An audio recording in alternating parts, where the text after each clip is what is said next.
Hello and welcome to Nerdarchy. For nerds, by nerds. I'm Nerdarchy Dave, and today I'm hanging out with Gnome Medic, Gnome for short. Gnome you can find all over the web, podcasting, streaming, social media wizard, doing all the things with RPGs. How are you doing today, sir? I am doing fantastic. Could be a little better if my computer wanted to properly work, but otherwise, I really can't complain. Super excited to just kind of catch up and chat with you. Yeah, first world problems. And Yeah, right? it's really cool to have you on because like we did these a couple years back and we didn't get a chance to hang out. So now we're getting that chance. Yeah, I think that's pretty cool. Like I said, just to be able to catch up because we played together. How long ago was that game? That was the That was Grant. this. Was that the That Grant was Ellis game? The yeah Greyhawk.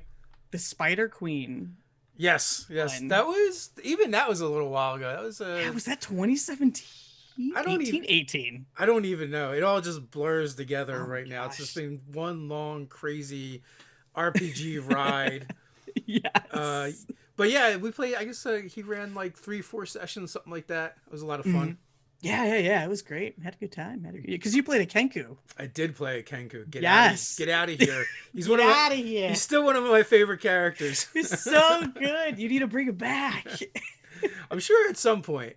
You know, that's the problem with these games. It's like so many fun characters to play, so Mhm. little time. Oh yeah, for sure. Just like the other thing is, so many RPGs to play. I have a giant bumblebee flying around in here. He may make an appearance on the stream. All right. It should be okay. Yeah. Well, you know Wasps of what? the devils. I heard him earlier, and I was like, all right, let me see if I can't find something to capture him and release him outside. Mhm. But at first, when I discovered it down here in my basement, I was like, "Is someone mowing their lawn outside or something?" That's how loud it was. It was just like God, why? I don't know what he's doing, but it's like one of those big bumblebees though. So it's Mhm. like, all right, at least I probably won't get bit or stung. Yeah, you'll be fine. Yeah, Probably, maybe. I don't maybe. know. Keep an EpiPen nearby. It's cool. Yeah. So actually, I'm hoping he's not a carpenter. Oh. Yeah, he just did a flyby. But anyway, I digress. We're here to talk about RPGs and some of the things that you got going on. So what is it you do in the RPG world? Well, a lot of things. What don't you I do? yeah, I think that'd be the better thing. Most notably, I do social media. I help run social media for people like Kobold Press. I've worked with WebDM. Obviously my own stuff. And you can find me streaming a bunch of TTRPGs of all types of variety, not just Dungeons and Dragons, on various Twitch channels, including my own. So I do that about 4 times a week. I think I've got 4 shows running right now and about 2 more coming, and that's not including all the podcasts that I also participate in and or produce. And I've designed a couple of games. I've made a couple of modules in some books on the DMs Guild. So I kind of really do a little bit of everything. Nice. Yeah, it looks like I just grabbed some stuff off your social media, off your Twitter, which you folks, if you want to check out Gnome on the web, you can check out the pin post.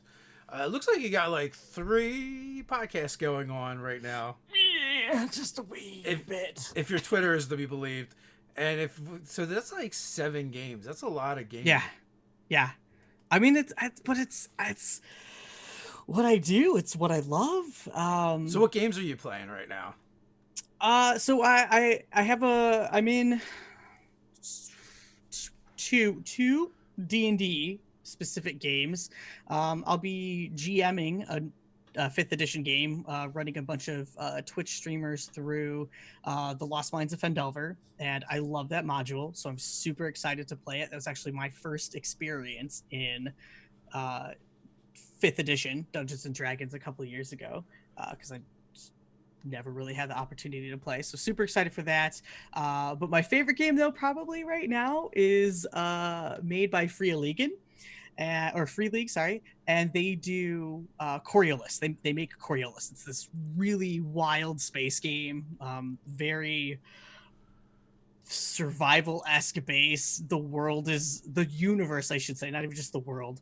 The universe is filled with this darkness that is just all-consuming, and the struggles of space and what it means to be human floating in a tin can is kind of like the core element, the heart that drives the spirit of that game. And I play that on Unmade Gaming's channel on Thursday nights. Oh, I'm sorry. Good one. It's a good one. No, Mike's in the chat too right now. Oh yeah, so. Hey, yo, what up? When you started talking about that sounded familiar. I think he was telling me about it. It sounds like a lot of fun. Yeah. We weren't even supposed to have another season, but so Little Red Dot is the GM who is, if you've never checked out Little Red Dot, please go do that. She is just this phenomenal storyteller, literal master of words, master of developing characters, and a master weaver of including your personal interest for your characters into a module book. Like, I've never seen somebody be able to weave and craft a type of story the way that she does. So much to the fact that we were supposed to be playing the Emissary Lost, which is a canned campaign for Coriolis, and it was just going to be that one season, right? Just 12 episodes. We started episode 1 in the book, and then really never went to the book again. And she just kind of went with it. And it was so good. We had so much fun. It spawned a second season, which we're in now. And now we're kind of actually playing the campaign a bit. But I think we've kind of broken again. So I don't know. It's super fun. It's great. I love it. If you haven't played Coriolis yet, 10 out of 10. Super good game. So did you watch The Loop on Amazon? I watched 3 episodes, and that was all I could take. I've got big feels because Tales from the Loop is my favorite RPG game. I run it all the time. I've got a podcast coming out with it. I've got a Twitch show coming out with it. Like, we could play right now. I could run you through a game of Tales from the Loop right now. That's how much I love that game. Yeah. I can't say the same for the show. It's just, the pacing was a little slow. The pacing was just not great. Yeah. Not great. I liked the filming. Like, I like how they were doing the shoots. Yeah. The aesthetics were really good. Yeah, I don't know. I wanted them to be better.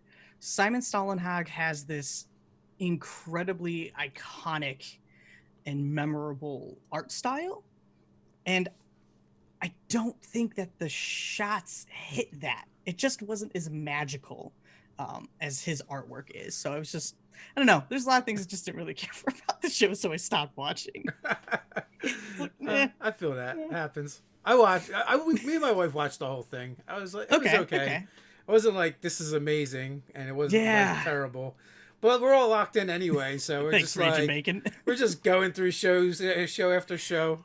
Yep. Yep, you know. It was... I think that was one where I did a lot more working while we were watching than watching. Yes. Yeah. Yep. Listen, it's a great show to, like, scroll on your phone while you're watching. Because the pacing is kind of slow, so you don't really miss anything. Yeah. And just, I don't know. I just wish it would have been better. Yeah. I was trying not to go in super hopeful, but I'd rather just play the game. Yeah. I think our stories, the stories we can make, are way better. So I'm just like, sorry. I tried. Like, the meta plot was kind of cool when you get to the end, but like how they tie in all the characters in each episode was right. Like, I enjoyed that. A different one. Yeah, like they were just building this whole little town centered around the loop, but without knowing what the actual, like, the big plot really kind of pertained to. It's no Expanse, that's for sure. No. Oh God. Big shout out to Unmade Gaming for that one, because I listened to him, who had been yelling at me to watch that forever, and then I basically binged it in like 2 weeks. Yeah, we need more seasons of that for sure. And they dropped season 3 and season 4 pretty close together too, which was kind of cool.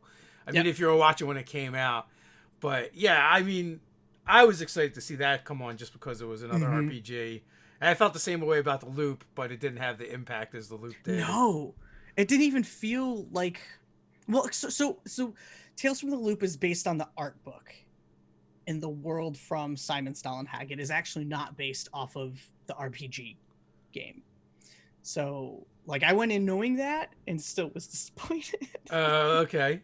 But the Expanse, oh, it, excuse me, it shows like an RPG. It feels like an RPG. You could see the Yeah. classes and the character decisions and where the dice rolls went well and didn't go well. Like, it's really good. And the game is really good too. So I'm super excited. I've not read the So books though. Have you read the books?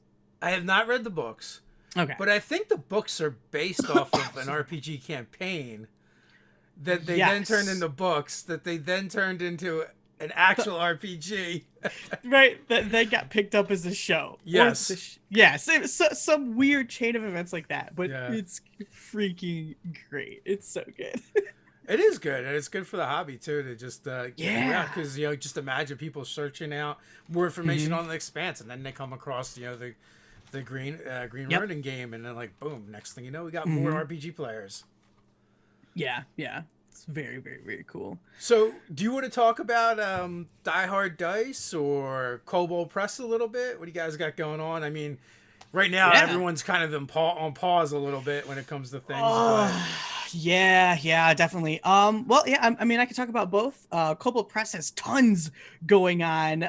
Those kobolds never stop working at all, ever. It is just nonstop. A kobold goes down, 5 more are in its place. Like, you just keep going when you're a kobold. And we're all over the place, so we're all kind of scattered over the world. But they just launched the PDF version. So they had a bunch of Kickstarters last year. And Empire of the Ghouls is now out on digital formats. Unfortunately, all of the books, like the press, is held because of the virus. So everything's shut down. So unfortunately, those just can't be distributed yet.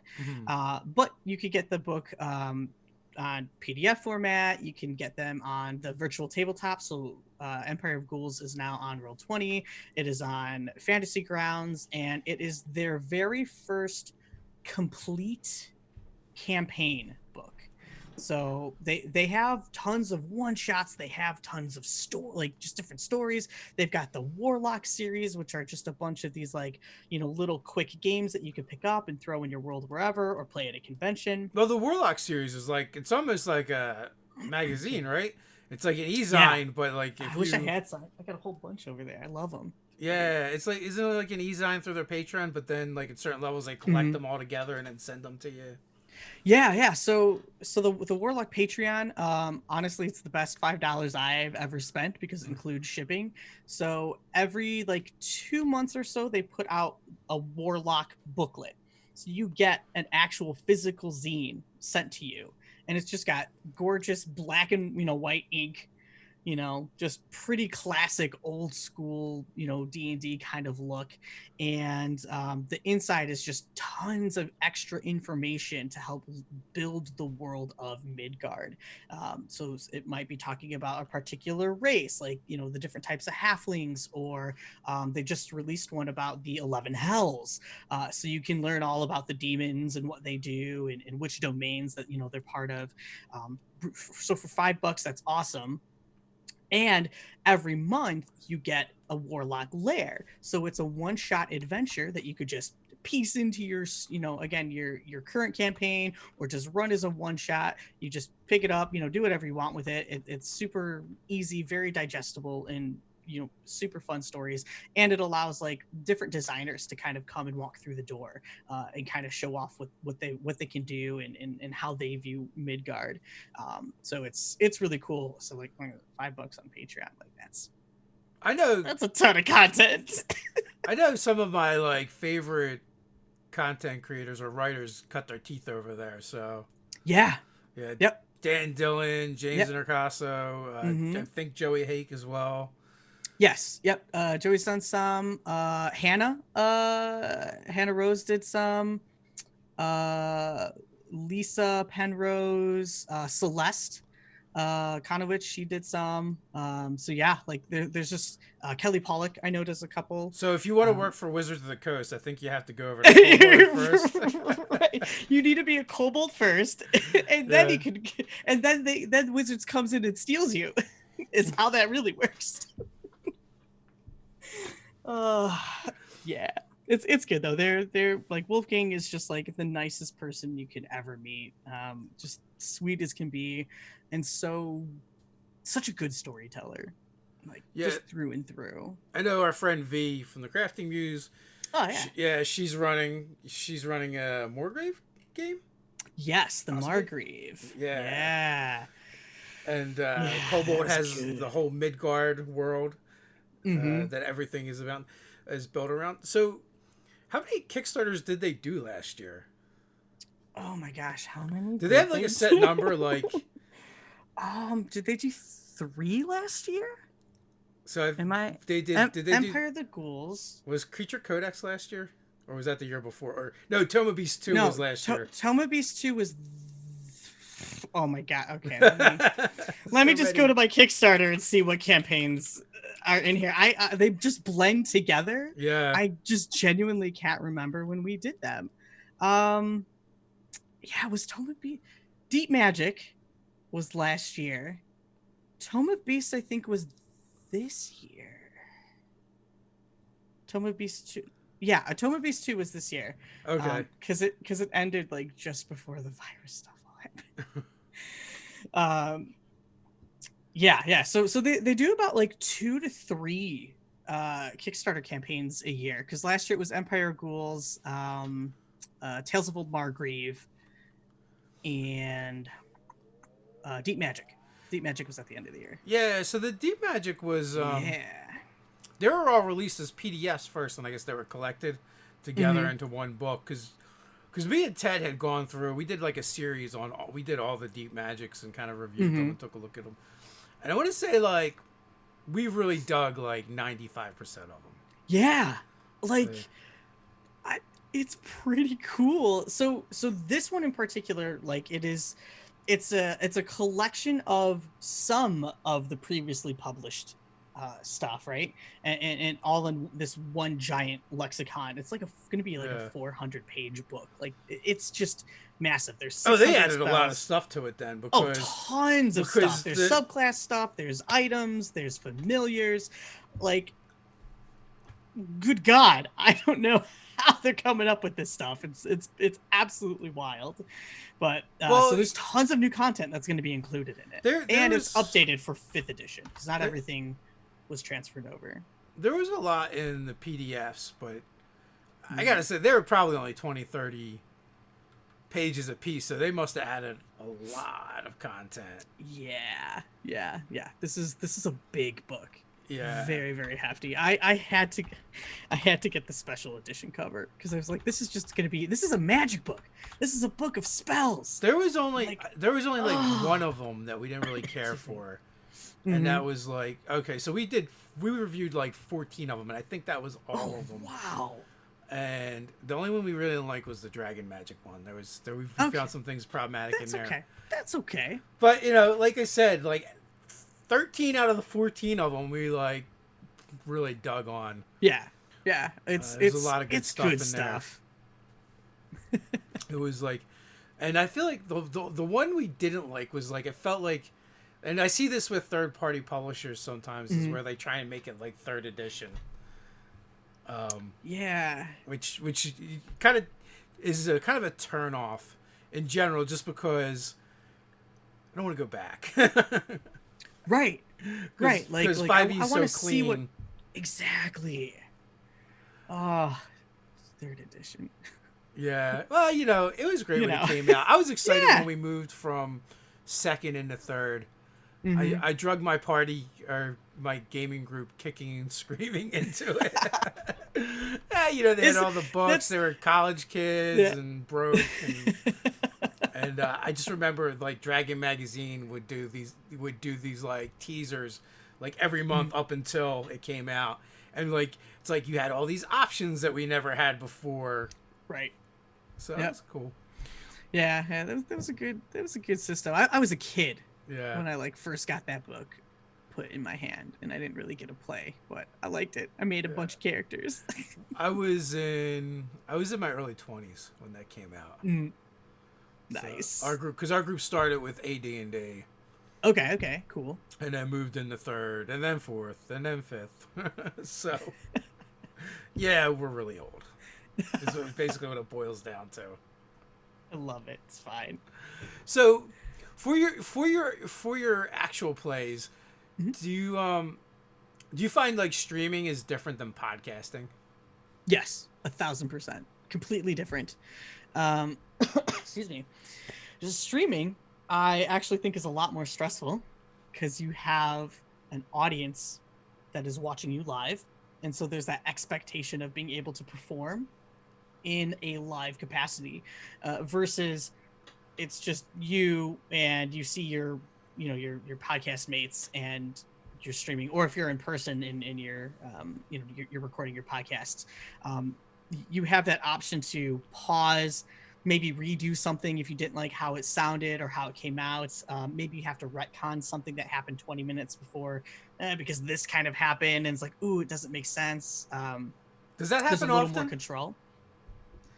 No.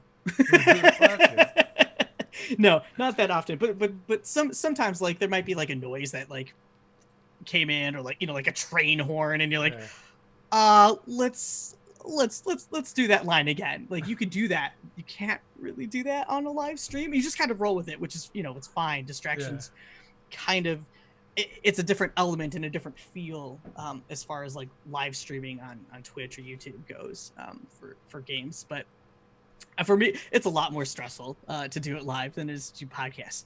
That being said, I still prefer to do live because I love the feedback. I love interacting with chat. For all the reasons that it's more stressful. Exactly.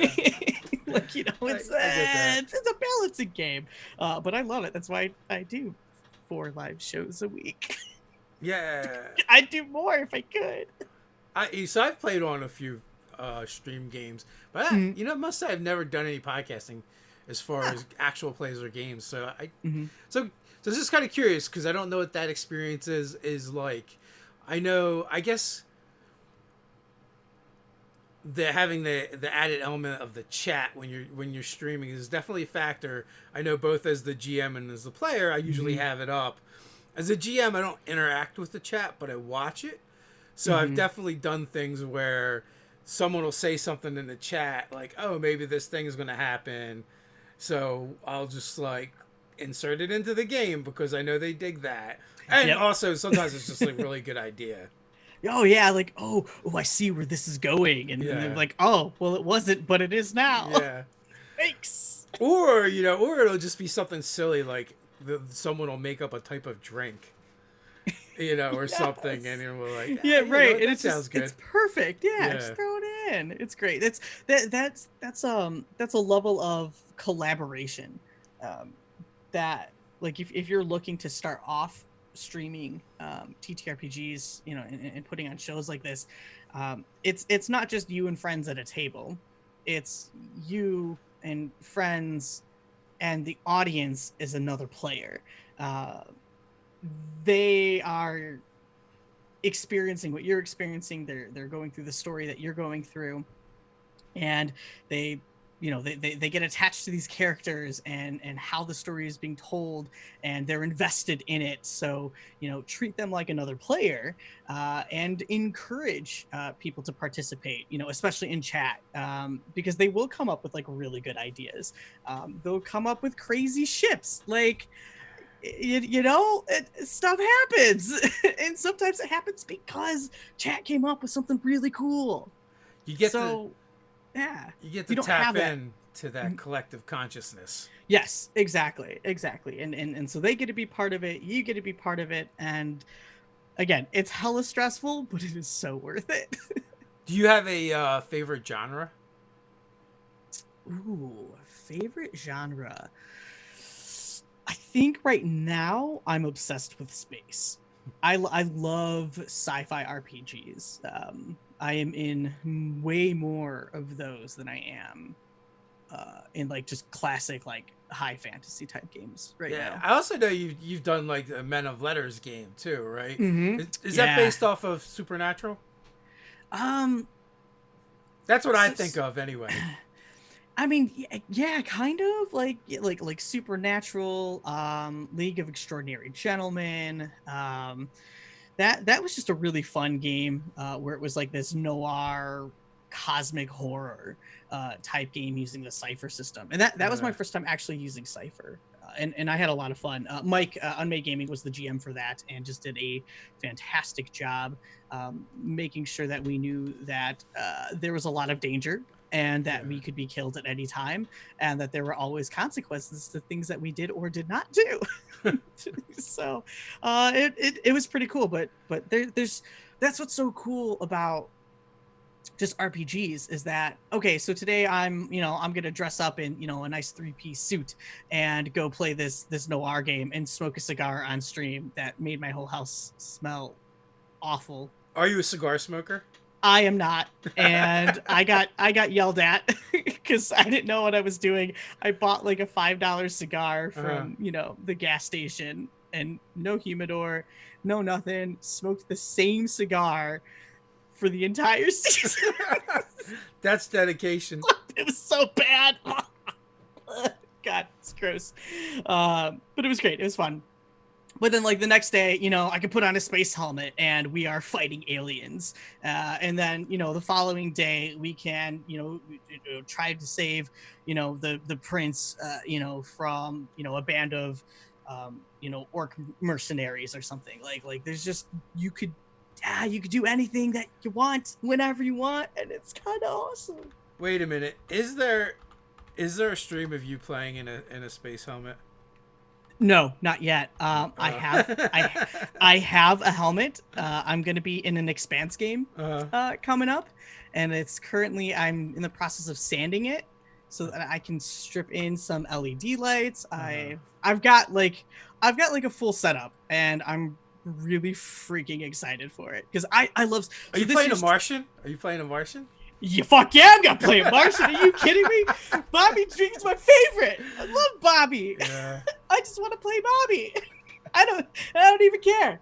I said it. I'm just gonna make Bobby. Like There you go. that's Boom. it. I freaking love her. She's so cool. So yeah, nope. Got a helmet. It's like a crappy motorcycle helmet. Got to it's sanded down so I can repaint it. Um, I'm trying to maybe work on some armor stuff to kind of piece it all together. I don't know, but it's cool. It's fun. But 2020 is Gnomes in Space. That is, I'm basically always going to be in some type of space game and or promoting some type of space game because space is awesome. Space is awesome. Until you get ejected out into it. Yeah. I mean, it's fine. I have not played many sci-fi games in the recent years. The last one we did was a Starfinder game, which I don't know. The Pathfinder games, the Starfinder games are a little crunchier than I like nowadays. Mm-hmm. I find like the older I get, the more rules light I want. Like 5e D&D is really about as heavy, or is about as rules heavy as I want to get. Yeah, sure. That's fair. Starfinder's great though. So I play a lot of stream games and stuff, right? Crunchy games aren't the best as far as like entertainment goes, but They're terrible for streaming. they're terrible. They're really bad for streaming. They're not But put terrible me to down play. at the table. Right. They're super fun. Like I want miniatures. I started this hobby as a Warhammer player, Warhammer Fantasy. Yeah. So I came from wargaming. I want miniatures. I want a grid map. I want to have a goddamn ruler out, making sure that we are, we're pivoting how we can pivot. We're only moving exactly 3 inches. I love that nitty gritty stuff, and some space battles are super cool on a table. They are not really cool to watch on a stream, so yeah, figure out how to do that combat differently in crunchy games. Yeah, that is a big part of it. We actually play tested a post-apocalyptic game Cool. last week, And so there's a board game called Maximum Apocalypse. And so it's like a fan wrote in and like made the RPG and pitched the owner, and he's like, I kind of like it. So they've been working on that. And it's like you have all different kinds of apocalypses that you can kind of pick from. And it is a little bit on the crunchy side. So I'm trying to nudge them into like sure simplifying some things. Mm-hmm. And it's a D100 under system, which is cool, which isn't bad. But then they have like all these charts for things, and then they have letters that correspond to a number or a dice and stuff. I was like, if you could just codify that and not make it, and maybe make it so you only need your D100s and that's it. Mm-hmm. But that'd be kind of cool though. Just an only D100. Yeah, Marvel Phase Rip was like that. You only use D10s. I mean, there's other games where you only use D10s too, but yeah. So, and they also use the advantage disadvantage mechanic, where but it applies to the tens die. That's pretty cool. Yeah, so that's neat. Yeah, so there's definitely some really cool elements to it. But I know one of the designer likes like crunchy combat. And I'm just like, but one of the things I did bring up is like, well, if you guys are going to do this and you're thinking about promoting it via streaming and stuff, you should really think about how this game is going to play on stream. Mm-hmm. The crunchier it is, like that really slows down on stream, and most streamers, if they're playing your game, they're gonna figure out a way to start pulling that stuff out and taking a hacksaw to it, to make it more palatable. Because usually, like, the combat isn't the most interesting thing that happens on a stream anyway. Right. Completely. Now, sometimes it's cool, but it really is dependent on the system and whether the system allows you to flow through combat. Like, I think Cypher System does a really good job as far as like stream combat playability. Is that it? We'll just go with that. I don't know where it's slapped together. That's the technical term now. Right. And then what is the Masks system? Is that powered by the Apocalypse? I am not sure. I've not checked that out. Might be powered by Apocalypse, but I think that's what that is. But like games like Masks, The Watch, those are really, really well done for streaming because it's very rules light, and it's like you set up the scene and then you roll your dice and then you push play and you're just narrating the consequence of your dice rolls. It works really well as far as like collaborative storytelling goes. That is powered by the Apocalypse. Okay, cool. Woohoo! Yeah, that's a bonus. That's a good system. Yeah, so anything that's easy and just keeps moving, I think is better for stream games. Yeah, for sure. I mean, even D&D 5e definitely has some rules that can bog down, especially if you're not a GM that's like willing to just make the rulings on the fly and just go with it. Requires a little seat of your pants improv to keep it moving on a stream. Yeah, for sure. But it's still good. You can run classic D&D. There's a lot of tools out there now to like help with streaming D&D. So like Twitch has the extension where you can basically connect your D&D Beyond campaign, which is pretty cool. So people can see like your HP, check your character sheets and stuff like that. It's pretty neat. It's nice to kind of have that very easy access to more character information. So that definitely makes it easier.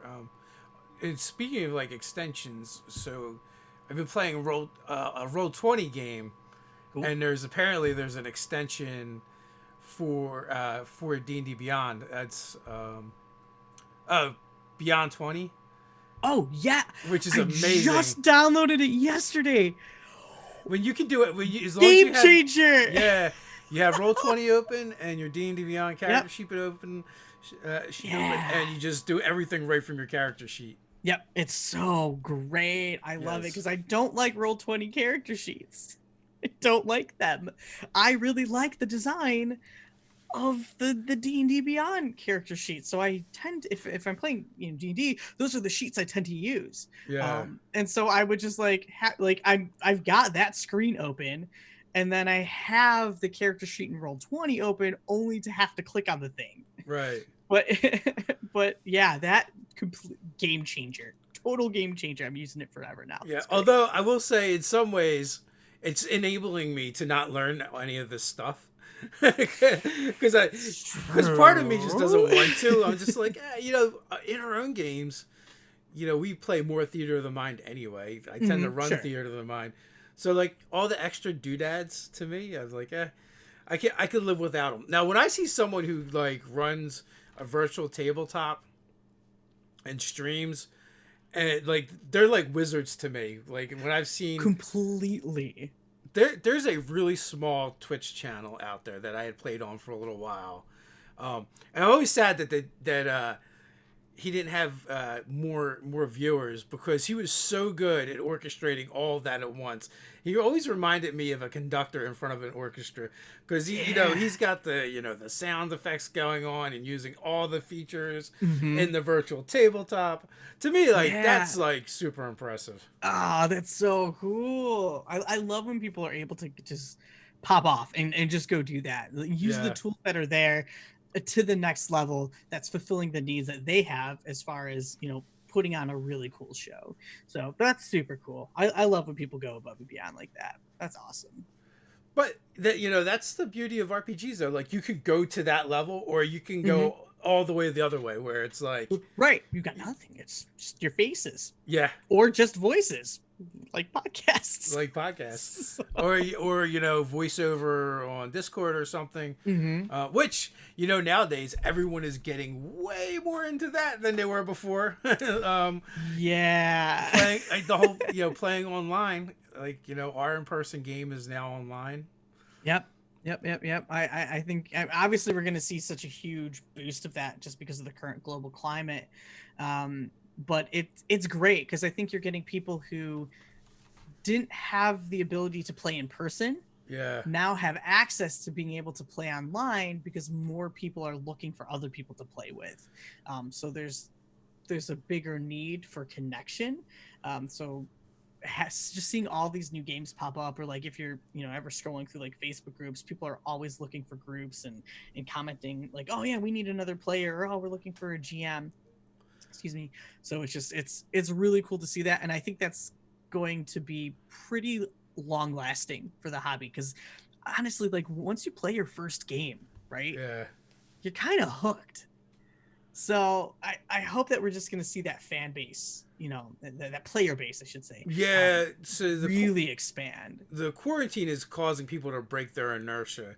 So many people that would play in person but never played online are now like, well, this is the only way to play. So they try it, and like, once you do the thing, it's not nearly as mystifying and scary as it once was. Right. And you also learn like, oh, when there's problems, it's actually not the end of the world. It's not a big deal. And more than likely, someone will probably try and help you with it, so you'll get through it. And then, so with that, after this is all done and over with, you're going to have this whole group of people that had never played online before. And like you said, it opens it up to the people that were still, were willing to play online, but they couldn't find the people in the right time zones or whatever, the right game. Well, now we're going to have this influx of these people, and they realize that they can game much more than they did before. Yeah. Or if they had a weird schedule so they could only game, irregularly, now they can game regularly. It's going to be good. There's going to definitely be some good lasting effects from all this nonsense. Yeah, I for this industry in particular, yeah, I think so. But I mean, playing tabletop RPGs, playing Dungeons and Dragons is also just really good for you as a person. I think it teaches you how to be a better communicator. It kind of helps you with anxiety issues. Like there's so many things, there's so many critical thinking skills and just skills in general that you can learn, practice, and hone by playing collaborative storytelling games. Whether it's thinking about math and statistics and understanding I was gonna say, how gambling works, but just like how probabilities. Yeah. I wanted the nicer word, not gambling. Probabilities. How probabilities work. Like everyone's gonna have a gambling habit after they play the first game of D&D. Right. Yeah. I mean, that's a mood though. That's a mood. Like I could do this. I've got a +3 in this, so I have this % of chance of being successful. totally worth it. And then, you roll that one. Not me. The dice hate me. Fair. That yeah, same. I don't take as many risks as other people who I know just have a better chance of succeeding in things than I do. It's like, no, the dice won't help me here. Matter of fact, when we did the playtest game, Ted was like, "Dave, they finally made a game for you." Since it's that under. Yeah. Right? It's like, oh, you're going to be the best at this. And then Yeah. now, guess what you're going to do, though? You're going to Double zeros. Yeah, exactly. Exactly. All the time. Yeah. Have you done any gosh. one-on-one RPG games where you've played? I have not. Like, I want to play the essentials. I want to grab the D&D essentials kit and run my wife through it. I've heard some really cool things about it, but I haven't had a chance to play that yet. I have done one-on-one sessions with a GM. Like for Rise of the Demigods, we all individually went in and we had these little one-shot adventures that introduced our characters. So it introduced us to the world, it introduced us to how Aram GMs, and it was 4 episodes leading up to the first episode that we all finally came together and started playing. So that was really cool. It's really fun. It's very intimate and it's kind of nice because it's just you and whether you're the GM and the player, you don't have the pressures of worrying about like, what is my party thinking, what are the other players thinking, are they going to judge me if I go make this action. It's really just this intimate storytelling session between 2 people, telling whatever story that you want. And I think it's really cool. I know that Mackenzie does she GMs her girlfriend on Dungeon Wives, and it's just this quaint, super cute, lesbian-based, RPG show where it's just the 2 of them, and it's just this intimate storytelling, and I love it. It's super great. So if you haven't done it, if you haven't tried one-on-one sessions, whether you use the Essentials Kit or not, or just play other games that are for 2 people, especially if you're in quarantine right now, go do it. They're actually really cool. It's really fun. Yeah, Kameo was actually asking if we had any tips or advice for one-on-one D&D. And, I think people think too hard about these things. It's just like, I have played D&D with, 1 person, 2 people, 3 people, like these, smaller numbers. It's just, you're just going to tell different stories. Like, no, obviously you're not going to run them through Minds of Fandelver if you have 1 player. That doesn't make any sense. It wasn't designed for that. But you're going to tell, gonna tell different types of stories. Matter of fact, sometimes it's easier because you only have to worry about this 1 person and the story that they're going to want to, that their character is going to tell. Because, I mean, as GMs, that's what we're trying to do, is we're trying to, like, help the players tell their story. And we're just how they interact with the world. Yeah, you have the better opportunity, especially as a player, to really, like, the spotlight is on you. This is totally your story. You are the hero or the villain of this world, whatever you're creating together. What are you going to do with it?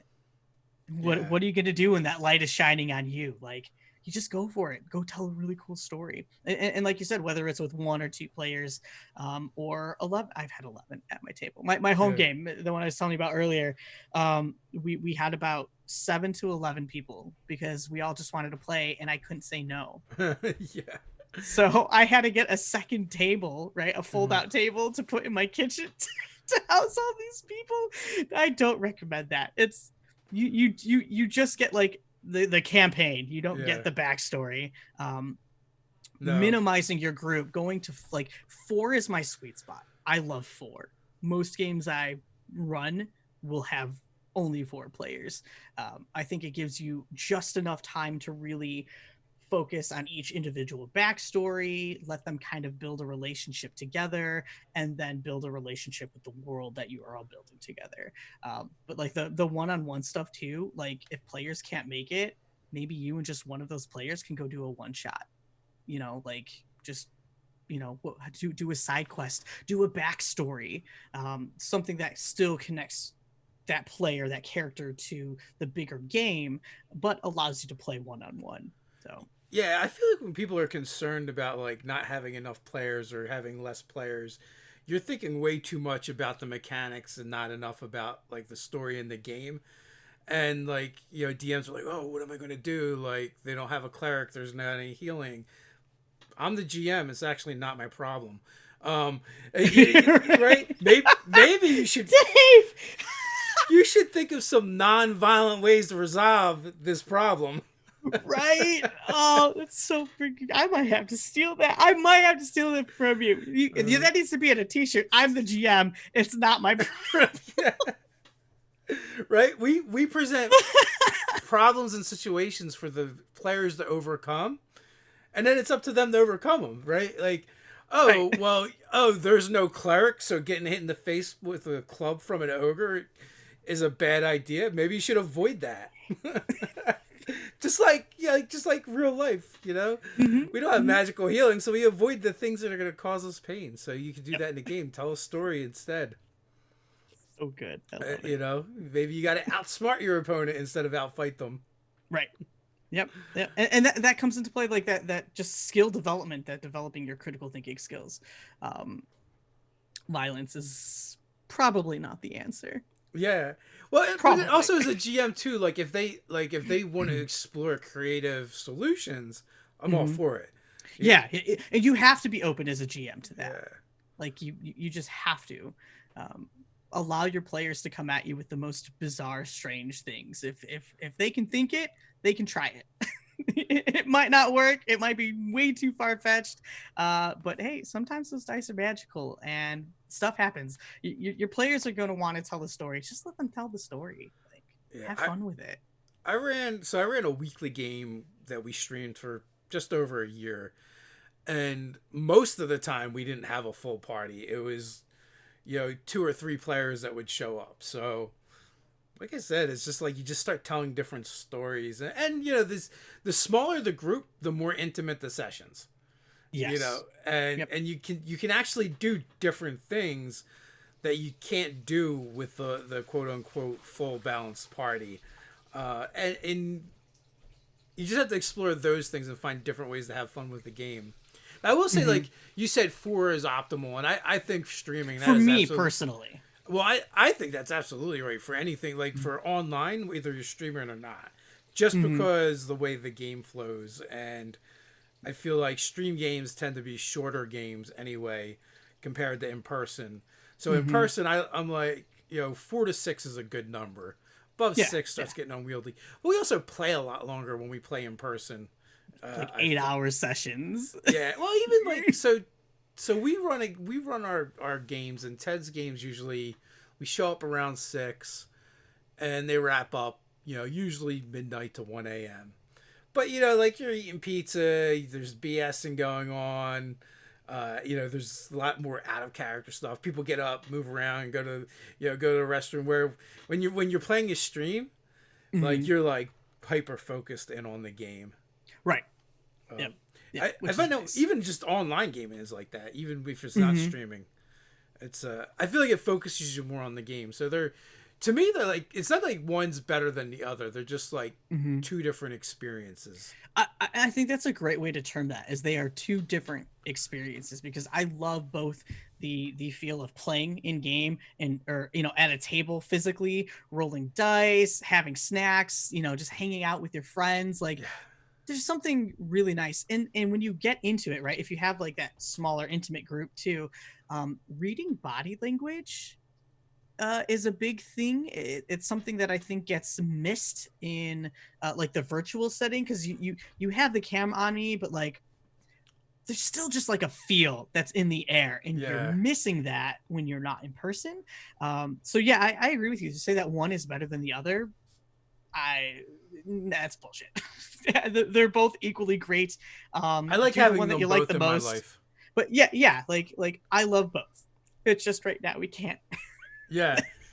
We just can't hang out, meet person. Well, for the longest time for me, gaming was like, it was just the event we did while we socialized.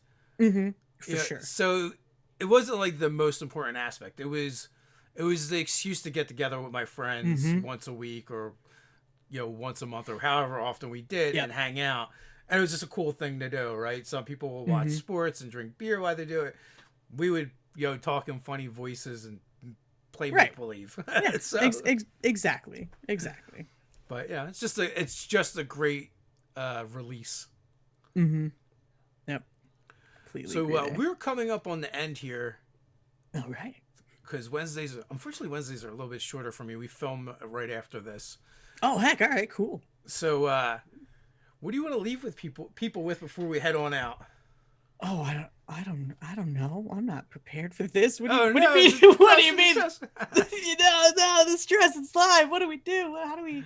I don't know. Play games. Have fun. Be nice to each other. Remind people where they can find you. That could work. Yeah, sure. Also that. So yeah, my name is Nomadic. You can catch me on Twitch, Twitter, and Instagram at Nomadic. I do a ton of TTRPG things in the TTRPG spaces of the internet. On Mondays, I'm over on the Salty Sweet Games channel playing a upgraded, a converted version of the Barrier Peaks module, I believe is what it was called. Okay. So it's an old 2E module. Alison Robinson's running us through it, and it's fantasy, but with a little alien twist to it. And I'm super excited. So it's kind of spacey, and I love it. It's great. We just had our first episode then. Tuesdays you can catch me on my channel. Starting in May, I'm going to be running a Tales from the Loop game. Like I said, I love the Loop, so there's just going to be a bunch of those games going on. Wednesdays you can catch the release of the Rise of the Demigods podcast. It is a D&D 5th edition game ran by Aram Vartian, who makes the Gods Fall podcast as well. And our show takes place about 105 years before the Gods Fall world does, and so that's pretty cool. I think we're almost coming up to 50 episodes on that, and we just recorded I want to talk about long ass battles. We had a 5-hour podcast battle. Oh my god! Right, and it's even longer because it's a podcast, so it just feels like forever. But it was really cool. We did some weird shit, and it was great. I love it. Thursday nights you can catch me on Unmade Gaming's channel playing Coriolis.